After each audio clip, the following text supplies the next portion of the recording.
राजकुमारी नीलकमल की कहानी। राजकुमारी नीलकमल की रहस्यमयी कहानी है। बहुत समय पहले की बात है कि एक दूरस्थ राज्य था। कांच महल। यह राज्य अपनी खूबसूरती और रहस्य और विशाल जलप्रपातों के लिए प्रसिद्ध था। इस राज्य की एकमात्र राजकुमारी का नाम था नीलकमल। उसकी सुंदरता का वर्णन करते हुए कवि कहते थे कि नीलकमल जैसे आँखें, चंद्रमा जैसे मुख और कस्तूरी जैसे सौंदर्य की सुगंध है। लेकिन नीलकमल की सुंदरता से अधिक चर्चित थी उसकी रहस्यमय जीवन शैली। वह दिन के उजाले में कभी महल से बाहर नहीं जाती थी और रात्रि में अक्सर उसे कांच महल की झील के पास अकेले घूमते देखा जाता था।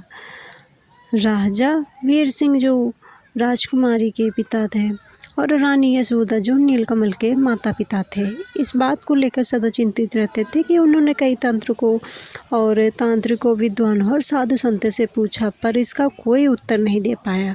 अचानक महल में घटने लगी अनोखी ये हादसे होने लगे। एक रात की बात है कि राजमहल घटने लगी। महल के सैनिकों ने बताया कि झील के पास की मूर्तियां रात में अपने स्थान से बदलती थी। झील का पानी नीला नहीं, गाढ़ा काला दिखाई देता था और उसमें कोई परछाई भी नहीं दिखाई देती थी। नीलकमल का व्यवहार भी बदलने लगा। वह अक्सर घंटों आईने के सामने बैठी रहती, जैसे किसी से बात कर रही हो।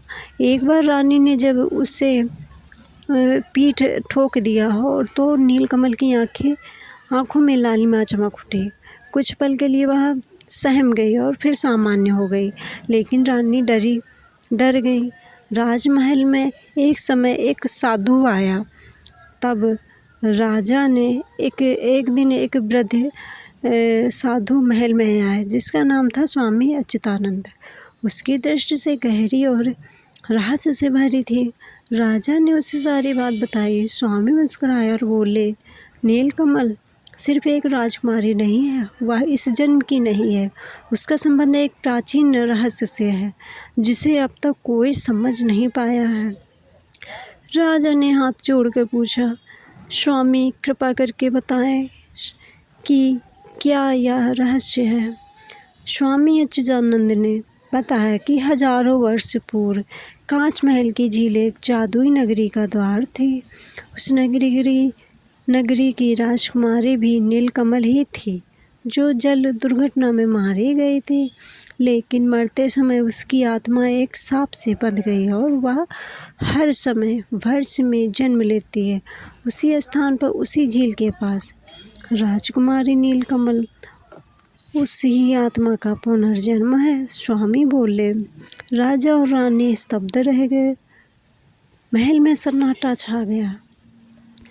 फिर नीलकमल की सबके सामने जो सच्चाई आती है उसको सुनकर सभी दंग रह जाते हैं। स्वामी ने रात के तीसरे पहर पर एक यज्ञ करने का आदेश दिया। उस यज्ञ में नीलकमल को बुलाना आवश्यक था। जब यज्ञ की अग्नि प्रज्वलित हुई, नीलकमल वहां आई, पर उसकी आंखें अब नीली नहीं।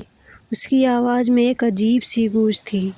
उसने कहा, मैं वही उम्र की आखिरी रानी थी। मेरी आत्मा इस झील में बंधी थी। अब रहा समय आ गया है कि मैं पूर्ण विराम पाऊं। स्वामी ने मंत्रों से जल दर्पण और उत्पन्न किया जिसमें प्राचीन नगरी का दृश्य दिखाई दिया। टूटे महल, काली लहरें और एक ताबूत जिसमें कोई सो रहा था। नीलकमल उस जल दर्पण की ओर बढ़ी और कहा, मुझे उसी स्थान पर लौटना है जहाँ से मैं बंधी थी। राजा रानी रो पड़े। उन्होंने अपनी बेटी को रोकना चाहा, लेकिन स्वामी ने उन्हें रोका। यह उसका मोक्ष है। यदि आपने उसे रोका तो झील का शाप तुम्हारे पूरे वंश को ग्रसित कर लेगा। नीलकमल ने झील के जल में कदम रखा। जैसे ही उसका पैर पानी पे पड़ा, एक तेज रोशनी चारों ओर फैली। उसकी चारों ओर नील कमल खिल उठे। वह झील के मध्य तक गई और फिर धीरे धीरे अदृश्य हो गई। कुछ वर्षों बाद कांच महल की झील फिर से शांत हो गई। मूर्तियाँ अब नहीं हिलती थी परछाइयाँ फिर से झील में दिखने लगी, लेकिन झील के पास एक नीले कमल का फूल हमेशा खिला रहता था, वर्ष भर बिना मुरझाए। कहा जाता है कि जो उस नीले कमल को देखता उसे किसी अज्ञात जीवन की स्मृति सी महसूस होती है। राजा ने उस झील का नाम रखा नीलकमल सरोवर और वहाँ एक भव्य मंदिर बनवाया, जहाँ आज लोग राजकुमारी कमल की कथा सुनते हैं और कहते हैं वो सिर्फ एक राजकुमारी नहीं थी, वो एक रहस्य थी जो अब शांति में विलीन हो चुकी है। दोस्तों, अगर यह आप लोगों को कहानी अच्छी लगे तो कमेंट करके बताना। ऐसी ही कहानियों के लिए हमारे चैनल को लाइक और सब्सक्राइब करें, ताकि आपको सबसे पहले इस तरह की सबसे अच्छी कहानियाँ मिलती रहें। तब तक के लिए मिलते हैं अपने नेक्स्ट वीडियो में। राधे राधे, जय श्री कृष्ण।